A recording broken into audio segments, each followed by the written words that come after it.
Hey everyone, here's another question that came in from your classmates. This student writes, subshells and electron configurations. How do you know how many subshells there are, and how would a negative or positive charge affect it? How to find electrons specifically in each orbit? Thank you. All right, so the main thing I'm going to do here is actually skip this question. I'm going to tell you that I've already posted a pretty thorough video on electron configurations. It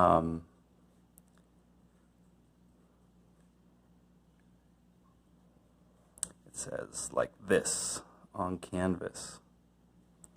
Electron configurations explained.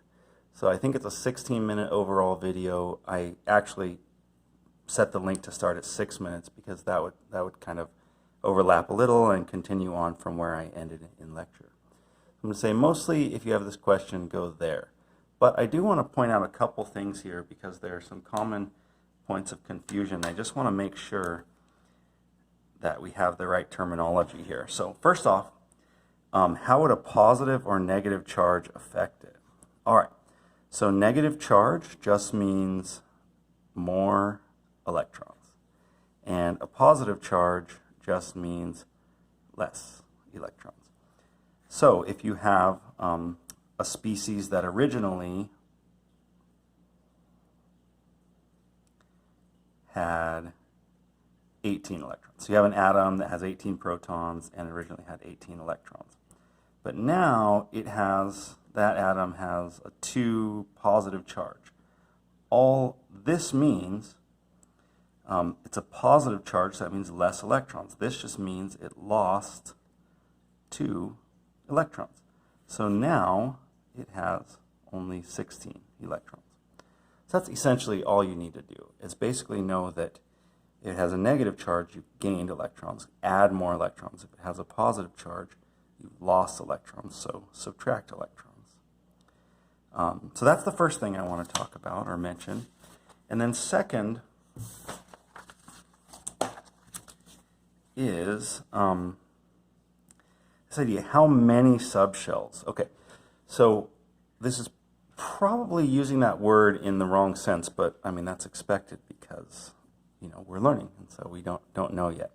So remember, in general terms, there's the nucleus of an atom somewhere down here, and then there are these sort of shells of electrons going out. And the first one, of course, would be the first shell, second shell, third one, third shell, etc. So if this is sort of shell number 1, then you really, in that, you only have one subshell, and it's an S-type subshell. And then in shell number 2, you have an S-type and P-type subshell. Shell number 3, you have S, P, and D-type subshells. What I suspect this question may be asking about is about the orbitals. So in the S subshell, you always only have one. S's always just have one orbital. P-type subshells have 3 orbitals, which of course each one of those is a region where 2 electrons could reside.